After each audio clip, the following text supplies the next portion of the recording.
ভাইরা তারা সারাক্ষণ এই যে ইহুদি নাসারা কাফিরদের গালিগালাজ করে, তাদেরকে ইসলামের দাওয়াত দেয় এবং তখন কি করে ইদানিং তো এই যে ইহুদি নাসারা কাফির যারা আছে তারা তো কোরআন হাদিস তারা পড়ে ফেলছে। তারা তো আসলে মুসলমানদের চাইতেও অনেক বেশি কোরআন হাদিস পড়ে, এটা তো সবাই এখন সম্ভবত জানে। মুসলমানদের তো বেসিক্যালি জ্ঞান অর্জনের উদ্দেশ্য কোনো রকম তাদের ইয়ে নাই, উৎসাহ নাই, তারা কখনোই জ্ঞান অর্জনের দিকে ছিল না, থাকে উনি, ভবিষ্যতেও মনে হয় থাকবে না, কারণ তারা তো যে নাকে দড়ি বাঁধা উটের মতো ছোটবেলায় শুনছে আল্লাহ নবী হইল হজরত মুহাম্মদ আর কোরআন হলো আল্লাহর বাণী, ওইটা বিশ্বাস করে তারা ইসলামী একমাত্র শ্রেষ্ঠ ধর্ম এভাবেই চলে আসছে। কিন্তু মুশকিলটা হচ্ছে তারা কাফির মুনাফিক মুরতাদেরা তো চুপ থাকে না, তারা তো তখনই যে কোরআন পড়তে শুরু করে, হাদিস পড়তে শুরু করে, তাফসির পড়তে শুরু করে, এবং যখন দেখে যে মুসলমানদের যে সমস্ত দাবি, এই দাবির সাথে আসলে বাস্তবের কোনো মিল নেই, অর্থাৎ কোরআনে আসলে ভিন্ন কথা, হাদিসে আসলে ভিন্ন কথা।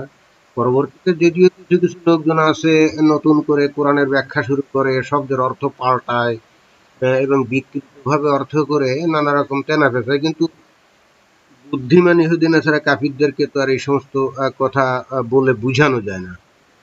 কিন্তু কথা হচ্ছে যে মুসলমানরা খামোকাই পরিশ্রমটা করে কেন, এটা তো তাদের দরকার নেই, কারণ তারা হচ্ছে ইসলামের শত্রুতা করার জন্যই আল্লাহ তাদেরকে তৈরি করছে, এবং যে কারণে তাদের সবাইকে জাহান্নামে অর্থাৎ দোজখে চালান করা হবে।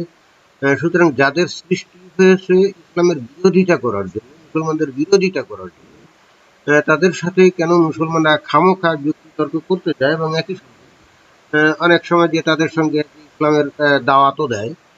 তো এইটা তো আসলে একটা পণ্ডশ্রম। আপনারা হয়তো বলবেন যে আমি এটা আবার কি বলছি, না ভাই, এটা আমি বলছি না, এটা কিন্তু হাদিসেই বলে।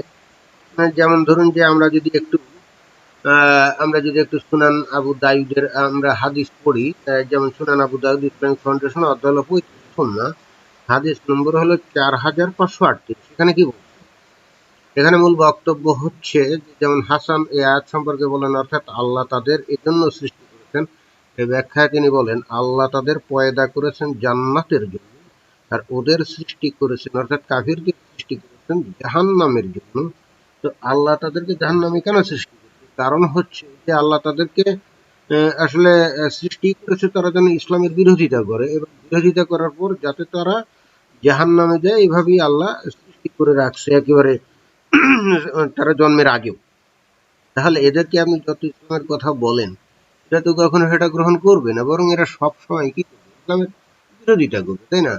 তারপর আমরা যদি সুনানে আবু দাউদ থেকে আরো একটা হাদিস আমরা যদি দেখি, যে সুনানে আবু দাউদ ইসলামিক ফাউন্ডেশন অধ্যায় 35 হাদিস নম্বর হলো 4539। সেখানে কি বলছে?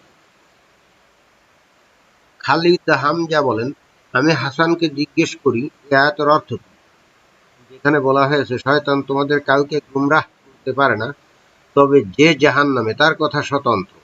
তার মানে যে জাহান্নামে যাবেই তাকে ছাড়া শয়তান কিন্তু কাউকে বিপথে নিতে পারে না, অর্থাৎ কে জাহান্নামে যাবে এটা তো আগে আল্লাহ নির্ধারণ করে রাখে, যে কারণেই হচ্ছে কি তাকে কিন্তু শয়তান গুমরাহ করতে পারে। এবং এই জায়গায় আরো বলা হচ্ছে যে তিনি বলেন অবশ্যই শয়তান তার গুমরাহির ফাঁদে তাকেই আবদ্ধ করবে যার জন্য আল্লাহ জাহান্নাম ওয়াজিবই করেছেন, অর্থাৎ আল্লাহ যার জন্য জাহান্নাম একেবারে ফাইনাল করে রাখছে, শয়তান কিন্তু শুধুমাত্র তাকেই বিপথে চালিত করে। এখানে শয়তানের কোনো ক্ষমতাই নেই যারা নাকি সঠিক লাইনে আছে, বা যাদের ললাটে বা যাদের ডেস্টিনিতে আল্লাহ লিখে রাখছে যে তারা জান্নাতে যাবে, তাদেরকে বিপথগামী করার কোনো ক্ষমতা শয়তানের নাই।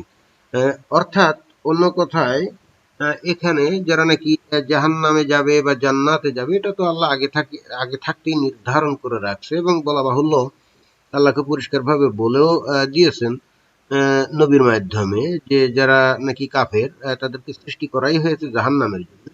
সুতরাং এমন অবস্থায় তারা তো ইসলামের বিরোধিতা করবে, তারা আল্লাহকে মানবে না, তারা নবীকে মানবে না, তারা মুসলমানদের বিরুদ্ধে কথা বলবে, ইসলামের বিরুদ্ধে কথা বলবে, নবীর সমালোচনা করবে, এটা তো স্বাভাবিক। তাহলে এখানে এই যে যারা নাকি মুমিন মুসলমান বান্দা, তারা খামোখা এদের পিছনে সময় নষ্ট কেন করে?